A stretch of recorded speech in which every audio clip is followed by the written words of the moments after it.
Well, bam, here we are. Hey, what's up? Ward Wrestling Live. We are live again. It's our 4 o'clock show. And we got another amazing wrestling mind in our country. He wrestled at Pitt, where he was a two-time All-American. He's from PA, where he was a high school state champion. And he and his family are the owners and coaches of Team Nauman Wrestling. Seems like it's a family affair. He's got brothers coaching at high schools locally, and he's here with us, man. Coach Tyler Nauman. What's up, buddy, man? Hey, thanks so much for coming on. No problem. Thanks for having me. I'm excited to do it.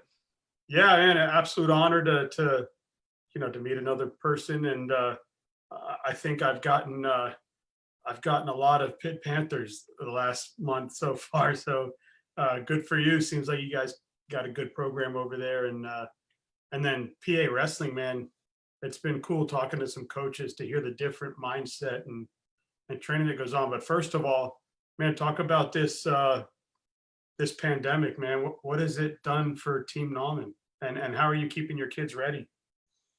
I mean, we're trying to go, and we're trying to regulate with all the, whether it's USA regulations or whatever. I don't even know the health regulate. I try to stay out of it all, but we're cleaning, and we're trying to get. We started with small groups like we were supposed to, and just now we are having full practices.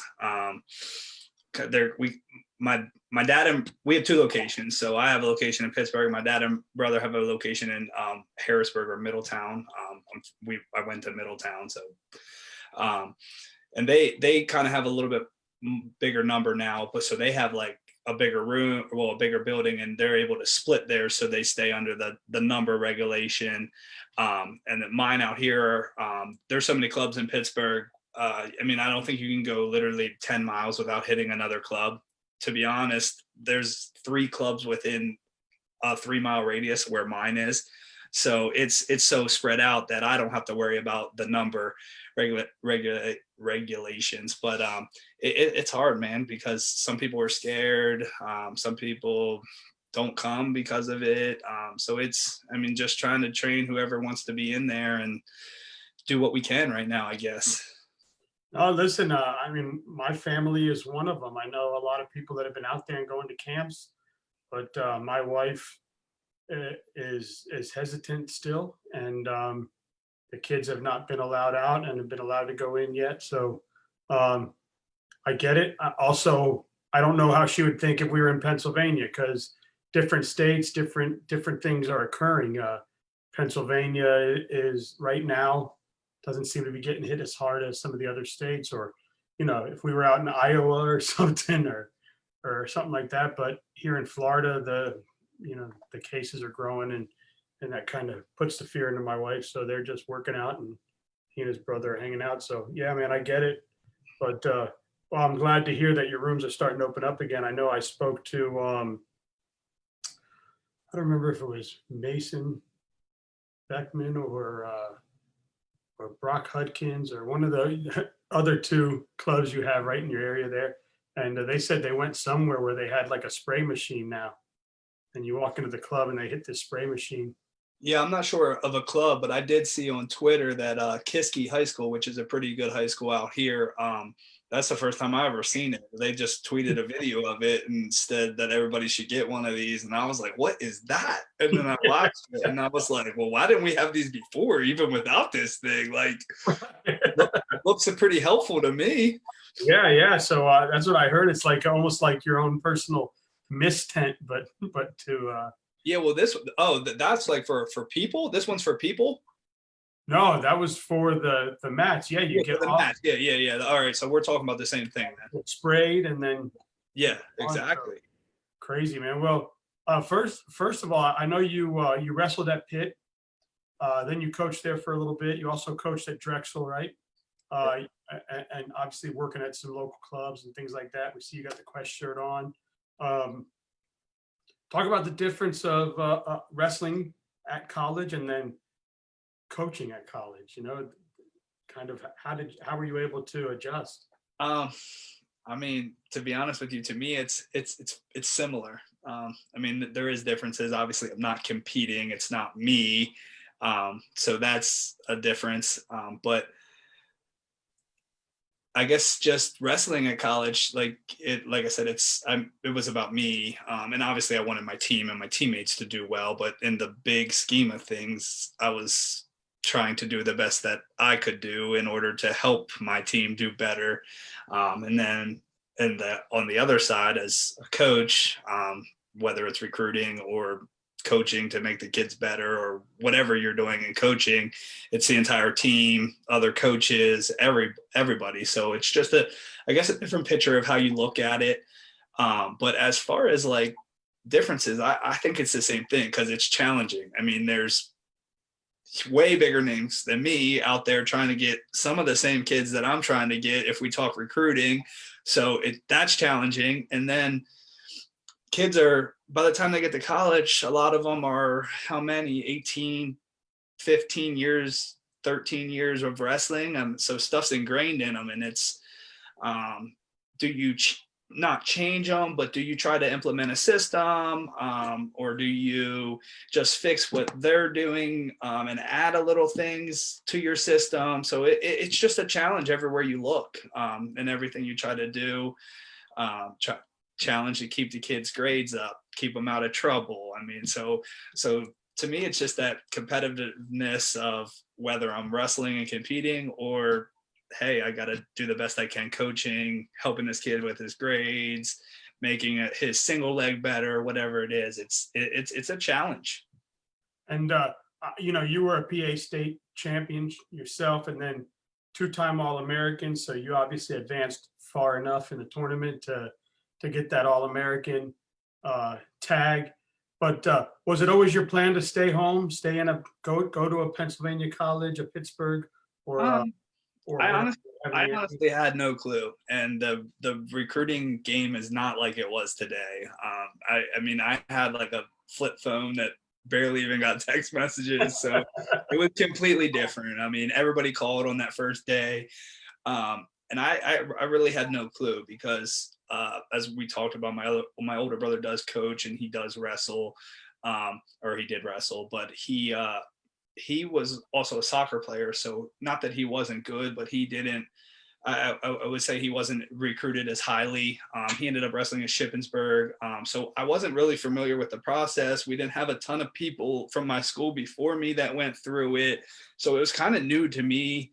My dad was my coach. So even my dad, I lucked out to have a coach by the name of who still coaches with Team Nauman, by Tony Griffin, was a two-time Virginia State champ and spot starter with like Abe and the Hugheses and them at Penn State.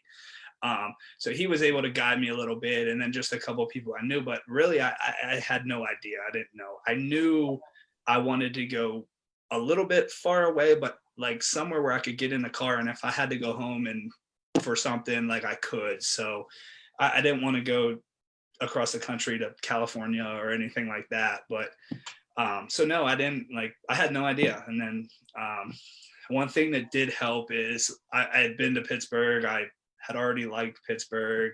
I'm a Steelers fan. There you go.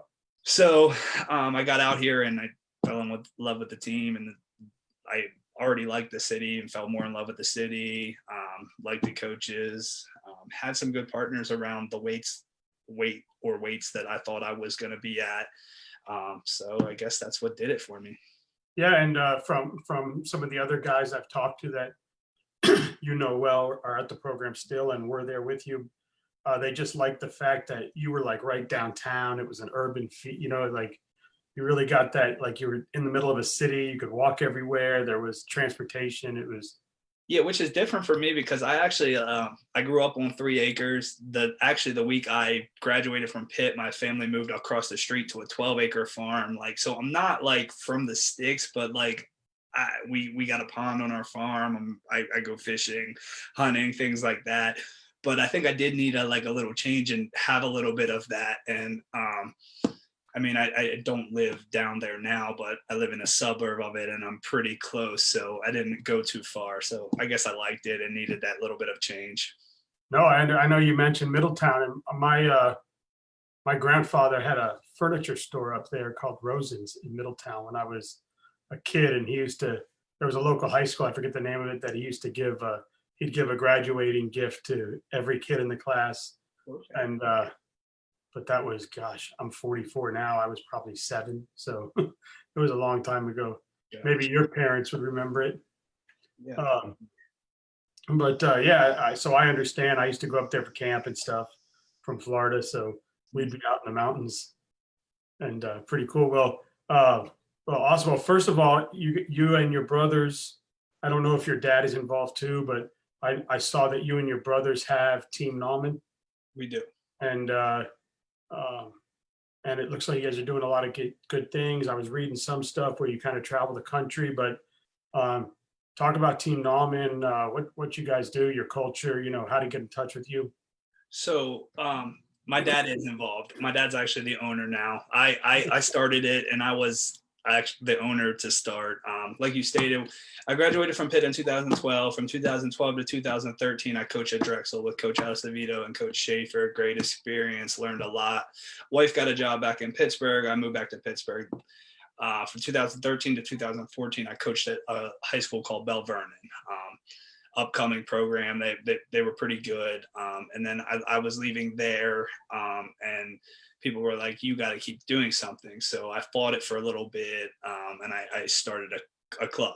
I didn't know how it was going to be. I knew I had like that core group of like Bell Vernon kids and kids that wrestled with them in the off season, but I didn't know if I'd get little kids or what it was. So 2014, I just jumped into it. There's actually a mall that supposedly used to be nice out here, and it was kind of run down. So me and one of the moms, Cindy Dunlop, went in there. They were like, "Hey, we'll give you the spot cheap." So we threw some mats in it. Actually had glass fronts, just like the stores. We actually ended up breaking one of them playing dodgeball, which is pretty crazy story. And I don't know how we weaseled our way out of a $14,000 bill to just letting us put up a wall for $2,000 instead. And then literally I moved out a month later. So that was pretty crazy, but I don't think they care because it's like run down now. Like it's literally closed.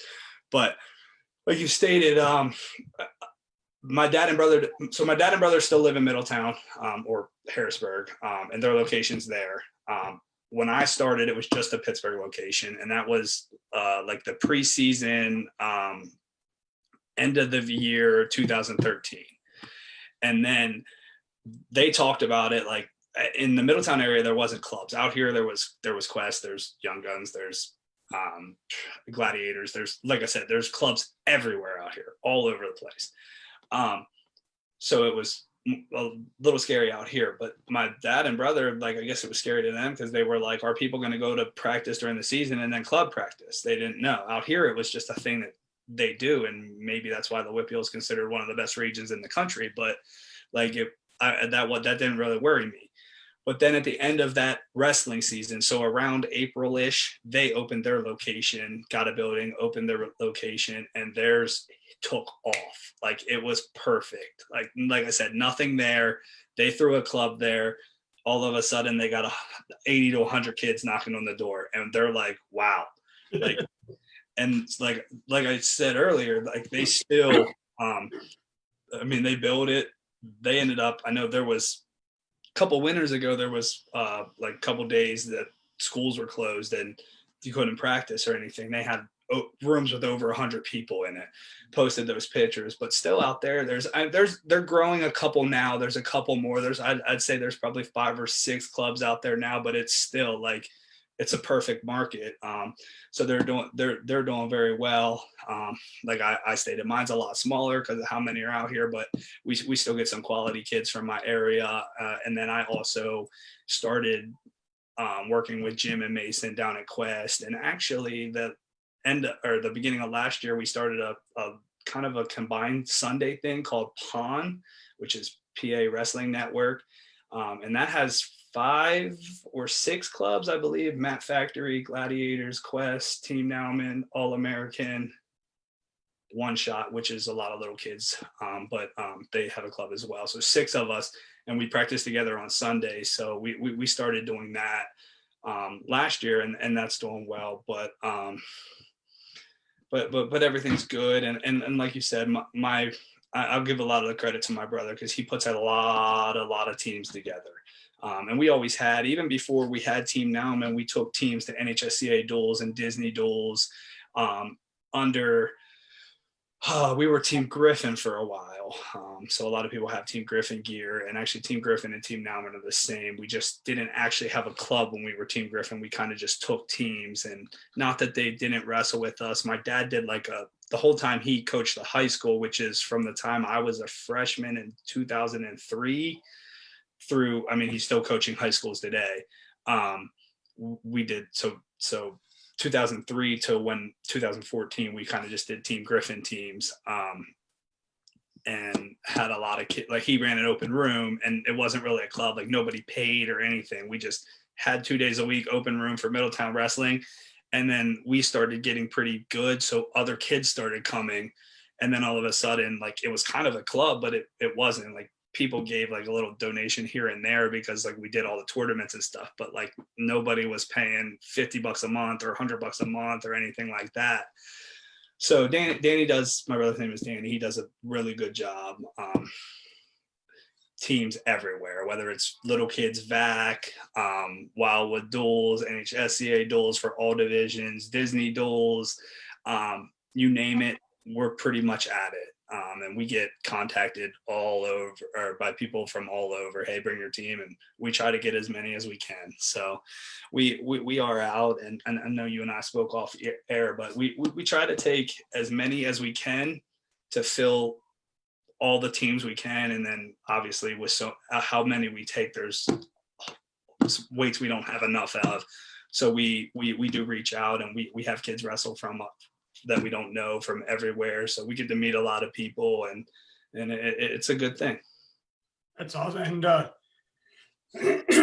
cool. So yeah, I mean, doing awesome things out there. So what kind of advice do you give your kids, or what do you do to make sure they're ready for the next level, to get prepared for college?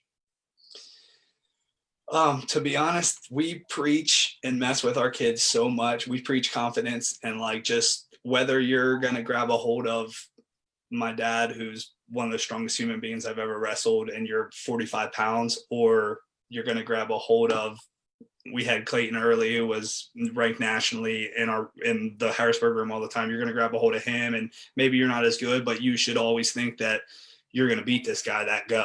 And maybe you don't, but if you think that, then you're that much closer to doing it. If I go out there like, oh my God, I got to wrestle Clayton, or I got to wrestle Mike Nauman, like, I'm probably going to get beat up. So we try to just instill as much confidence. And I mean, we when I was in high school, like, I was considered cocky, and I probably was, like, I probably still am, to be honest with you. But my one buddy would always tell me, or tell people, that he would call it cocky but confident. And they would just say he's confident, and he comes off cocky because he's so confident in himself that he's cocky. And we just try and instill that same mentality. Just go out, win, beat that guy up, whether it's practice or that competition. And if you do that, like we said, hey, you might lose still, but you're going to have that much better of a chance. So, and then we preach what everybody else does, man. You got to do what everybody's doing. If you're not practicing, somebody else is. And guess what? They're probably getting better than you, or they're getting even more better than you. You're not going to catch them if you're not working. So, I mean, we preach the same small, do the little things right, grades outside of the room, everything like that. Try to be a good person. Just those are the main things that we're trying to preach and instill in our kids. And I lie. I think our biggest thing is we try to make it as big of a family as we can. I mean, if you talk to some of our parents, they don't care if their kid wrestles, they're coming because they feel a part of it. They're like, oh, well, this team's going to go out to dinner before weigh-ins, NHSCA duels every night. Hey, we're going here. If you want to come, be there. So we just try to make it as big of a family atmosphere as possible. And I think that helps with the confidence and just the kids supporting each other, and just everything. That's awesome, man. Well, awesome. I mean, keep it up. It's cool. I got to Getting to meet you and talk to you is amazing. I've got 10 questions for you. Ready? Heinz or PNC? Heinz. Science Center or Carnegie? That's a tough one. Science Center. Lemieux or Sid the Kid? Neither. I'm a Flyers fan, baby. Let's go. No, There we go. Lemieux. And that's crazy. A lot of people will give me crap for that, and I get a lot of crap for not being a Penguins fan. But my dad would kill me if I was. He was like not the Phantoms or the Hershey Bears that were AHL for the Flyers, but he like played junior Flyers the whole way up. Huge hockey nut. We're Flyers guys. I support the Pens when they don't play the Flyers, but I'm a Lemieux fan. I like it. Duquesne Incline or Phipps? Incline. Duquesne Incline. Yeah. Pie Express or Alex's Corner? Ooh, no comment. I don't know either. Okay. Primanti's or Carson Street Deli? Permanis. And I'm not huge on Permanis either, so. That says a lot about Carson Street Deli. Gorky's or Big Mike's? Ooh, I'm gonna have to go with Big Mike's. Ruvo's or Lachazy's? Lachazy's. All right. Pit kielbasa or Philly cheese? You're gonna do this to me? Philly cheese. All right. It's got to be Whiz though. Whiz. Yep. Yeah, it's got to be Whiz. Big Ben or Bradshaw? Bradshaw. Okay. Perfect. Those are my 10 questions, man. Hey, anything you wanted to shout out before we get off? No, man. I just want to thank you for having me. It was great, and I think it's a good thing. Like I said before, you'll meet a ton of people, get a ton of knowledge, and I'd like to see this thing take off and keep listening to it myself. Yeah, man. Thank you. And please feel free to share my link with anybody and refer people in, and any kids in your club, your brothers, your dad, any college guy. If they want to talk wrestling, I'm here for them. For sure, man. All right, brother. You take it easy. You as well. Thank you. Yes, sir.